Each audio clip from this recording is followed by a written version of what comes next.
Selamat pagi, Shalom, Bapak Ibu Saudara-saudara kekasih Tuhan dimanapun kita berada.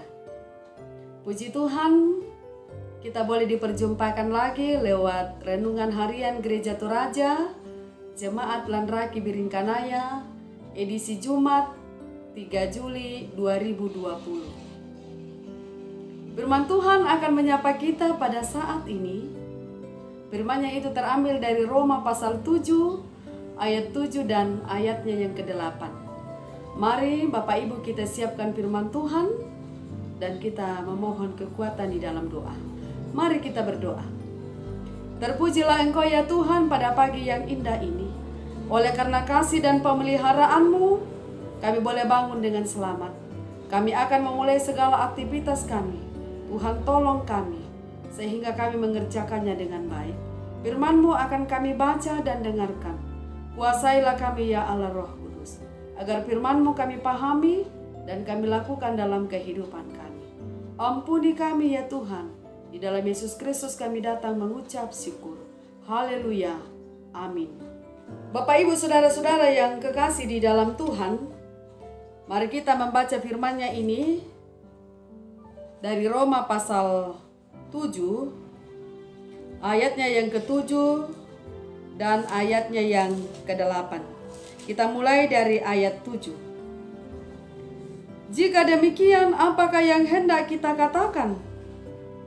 Apakah hukum Taurat itu dosa? Sekali-kali tidak. Sebaliknya, justru oleh hukum Taurat, aku telah mengenal dosa. Karena aku juga tidak tahu apa keinginan. Kalau hukum Taurat tidak mengatakan, jangan mengingini.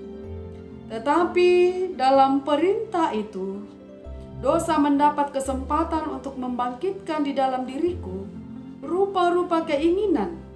Sebab tanpa hukum Taurat, dosa mati. Demikian firman Tuhan. Yang berbahagia adalah kita yang mendengar dan melakukannya dalam kehidupan kita. Amin. Bapak Ibu Saudara-saudara yang kekasih di dalam Tuhan, dari pembacaan ini kita ambil satu tema, dibebaskan dari belenggu hukum Taurat. Bapak Ibu Saudara-saudara yang kekasih di dalam Tuhan, Paulus sangat terkenal dengan teologianya bahwa keselamatan itu adalah anugerah Tuhan. Keselamatan itu adalah pemberian Allah, adalah kasih karunia Allah yang dianugerahkan bagi manusia. Setiap orang yang percaya kepadanya di dalam Yesus Kristus akan memperoleh anugerah keselamatan itu. Intinya ialah bahwa dalam proses keselamatan itu tidak ada andil manusia sedikit pun. Proses keselamatan itu dikerjakan, diprakarsai oleh Allah sendiri sebagai bentuk cinta kasih-Nya kepada kita manusia. Bapak Ibu Saudara-saudara yang kekasih di dalam Tuhan, ketika Paulus menyampaikan teologianya ini, tentu banyak pertanyaan yang berkecamuk di tengah para pendengarnya, para orang Yahudi. Mereka orang yang sangat menghormati hukum Taurat. Dan mungkin kita juga ada yang bertanya, kalau hukum Taurat itu belenggu, apakah hukum Taurat itu dosa? Paulus menyadari hal ini. Karena itu Paulus menjelaskan di dalam pembacaan kita pada pasal 7 ayat 7 bagian B. Apakah hukum Taurat itu dosa? Sekali-kali tidak. Bahkan Paulus mengukuhkan di dalam ayat selanjutnya, di ayatnya yang ke-12. Jadi hukum Taurat adalah kudus, dan perintah itu juga adalah kudus, benar dan baik. Semua sifat kudus, benar dan baik itu adalah Allah. Dan hukum-hukum yang kudus, benar dan baik adalah dari Allah. Itu berarti bahwa hukum Taurat adalah hukum Allah. Tetapi Bapak Ibu saudara-saudara yang kekasih di dalam Tuhan, hukum Taurat itu tidak dapat menyelamatkan manusia dari dosa. Karena menurut hukum Taurat, semua manusia itu berdosa dan binasa. Manusia tidak punya kemampuan dan kekuatan untuk hidup taat dan sempurna menurut hukum Taurat. Mengapa? Karena manusia memiliki sifat kedagingan. Ia memiliki naluri dosa yang diwarisi dari Adam. Sifat kedagingan itu yang kuat mendorong manusia untuk selalu berbuat sesuatu tidak sesuai dengan yang diharapkan. Ini diuraikan Paulus lebih lanjut di dalam ayat-ayat selanjutnya. Bagaimana berjuang hidup di bawah hukum Taurat. Tetapi apa yang terjadi? Semakin menyadari bahwa sesungguhnya kita semakin berdosa. Kita sesungguhnya semakin tidak pantas dan tidak layak di hadapan Tuhan. Inilah alasan bagi Paulus mengungkapkan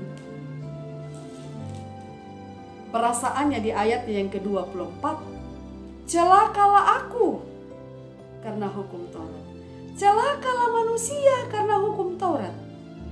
Karena menurut hukum Taurat, tidak ada manusia yang bisa selamat. Bapak, Ibu, saudara-saudara yang kekasih di dalam Tuhan, itulah mengapa hukum Taurat itu menjadi belenggu. Tetapi syukur kepada Tuhan, syukur kepada Yesus Kristus. Ia datang ke dalam dunia ini. Ia telah menggenapi hukum Taurat tuntas di kayu salib. Kristus telah menyempurnakannya dengan baik. Ia telah menyelesaikannya dengan tuntas. Dan dari karyanya itu, dari ketaatannya itu, dari buah kesetiaannya itu, Ia mengaruniakan keselamatan kepada manusia. Karena itu setiap orang yang percaya kepada Yesus Kristus akan mendapat kemerdekaan di dalam Kristus. Barang siapa yang menerima Yesus Kristus sebagai Tuhan dan Juru Selamatnya, ia dibebaskan dari kebinasaan. Bapak, Ibu, saudara-saudara yang kekasih di dalam Tuhan, inilah keistimewaan bagi orang yang percaya kepada Tuhan di dalam Kristus.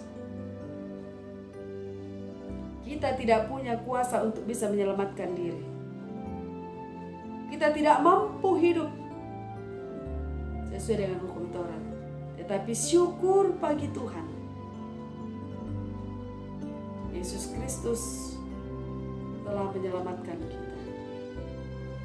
Keselamatan itu adalah anugerah, adalah pemberian.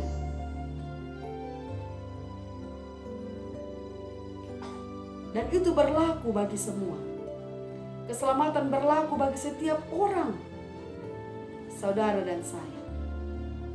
Pemulihan bagi semua ciptaan Tuhan. Keselamatan di dalam Kristus memulihkan hubungan antara manusia dengan manusia, hubungan antara Allah dengan ciptaannya dan manusia dengan ciptaan lain. Bapak, Ibu, saudara-saudara yang kekasih di dalam Tuhan, bukan hanya itu saja. Hal yang kedua ialah bahwa melalui karya Yesus Kristus, Allah terus memperlengkapi kita dengan kuasa Roh Kudus-Nya, supaya dengan kekuatan kuasa Roh Kudus, setiap orang yang percaya kepada Tuhan di dalam Yesus Kristus akan diberikan kemampuan untuk hidup sesuai dengan kehendak. Selamat berbahagia, selamat menikmati kemerdekaan di dalam Kristus, keselamatan di dalam Kristus. Kasih Kristus untuk kita semua. Amin. Mari kita menutup firman-Nya dengan berdoa. Mari kita berdoa. Kami sungguh berbahagia ya Tuhan atas firman-Mu. Terima kasih atas segala anugerah Tuhan di dalam kehidupan kami. Keselamatan, kasih setia dan cinta. Bapa di sorga, ajarlah kami untuk hidup sesuai dengan kehendak. Hari ini akan kami jalani. Kami mohon pertolongan dari Tuhan. Kiranya kasih karunia Kristus senantiasa memberkati kehidupan rumah tangga kami, memberkati anak-anak kami, memberkati orang-orang yang ada di sekitar kami. Saudara-saudara kami yang sedang bergumul karena sakit penyakit, karena duka cita, Tuhan hiburkan dan kuatkan mereka. Saudara-saudara kami yang sedang khawatir tentang kehidupan dan masalah-masalah ekonomi, Tuhan dampingi kami. Pemerintah kami, bangsa dan negara kami, Tuhan memberkati dan memimpin setiap kami untuk bertanggung jawab menjadi warga negara yang baik. Berkati kami ya Tuhan dalam segala aktivitas kami hari ini.